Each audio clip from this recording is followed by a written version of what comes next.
আসসালামু আলাইকুম। কাছে এবং দূরে যেখান থেকে আজকে আমার ভিডিওটা দেখছেন, আশা করি আল্লাহ তাআলার অশেষ রহমতে সবাই ভালো আছেন।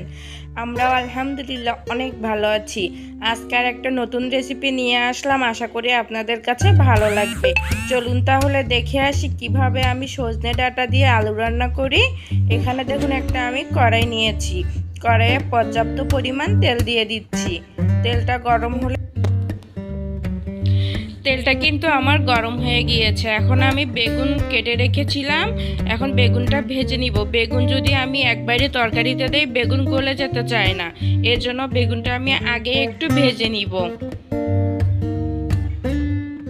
দেখুন সবগুলো বেগুন কিন্তু আমি দিয়ে দিয়েছি। এখন আমি নেড়ে চেড়ে হালকা ভেজে নিব। আপনারাও যদি এভাবে রান্না করেন সজনে ডাঁটা দিয়ে বেগুন আলু, বিশ্বাস করবেন না এত সুন্দর হয়, একবার খেলে বারবার খেতে চাইবেন। দেখুন একটু হলুদ দিয়ে কিন্তু আমি বেগুনটা ভেজে নিয়েছি। দেখুন হালকা কিন্তু আমি ভেজে নিয়েছি। এখন বেগুনটা তুলে নিব।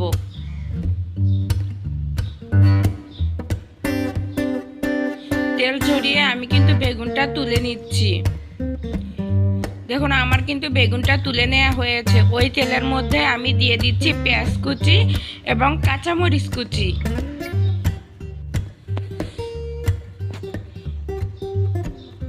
পেঁয়াজ মরিচ কিন্তু আমি লালচে ব্রাউন করে ভেজে নিব।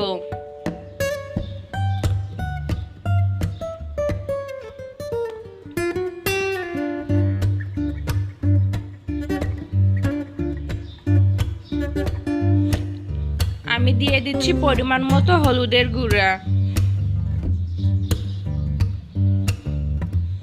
দিয়ে আবারও নেড়ে চেড়ে নিচ্ছি যতক্ষণ পর্যন্ত লালচে ব্রাউন না হচ্ছে, ততক্ষণ পর্যন্ত আমি পেঁয়াজ আর মরিচ ভেজে নিব। দেখুন আমার কিন্তু লালচে ব্রাউন কালার হয়ে এসেছে। এখন আমি কুচি করে আলু কেটে রেখেছিলাম, সেইটা এখন দিয়ে দিচ্ছি।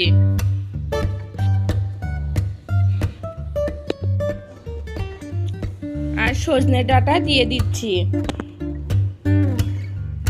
দিয়ে আবারও নেড়ে চেড়ে নিচ্ছি।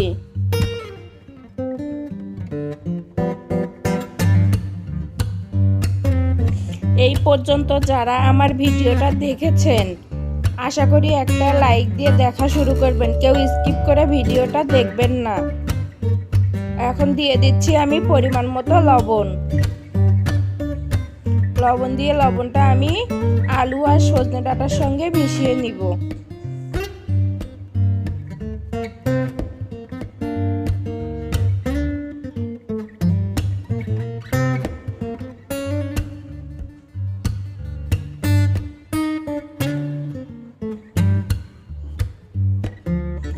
এখন আমি পরিমাণ মতো পানি দিয়ে এটা কষিয়ে নিব।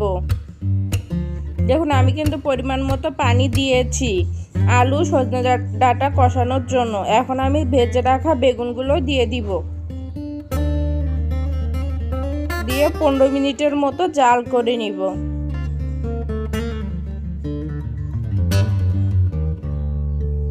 দেখুন পানিতে কিন্তু আমার জাল উঠেছে। এখন আমি হালকা নেড়ে চেড়ে দিচ্ছি। দেখুন বেগুনটা কিন্তু গলে যাচ্ছে। এরকম করে যদি বেগুন ভেজে তরকারিতে দেন, খেতেও অনেক ভালো লাগে আর বেগুনও গলে যায়। দেখুন বেগুনটা কিন্তু আমার গলে গিয়েছে।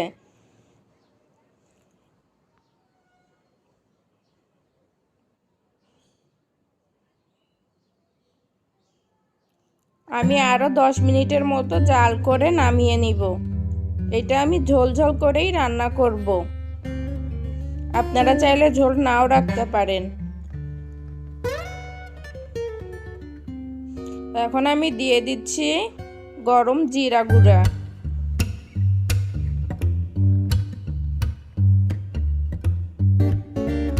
সজনে ডাঁটা আলু বেগুন দিয়ে রান্না করলে আমার কাছে অনেক ভালো লাগে, এজন্য আমি সজনে ডাঁটা আলু বেগুন দিয়ে এভাবেই রান্না করি।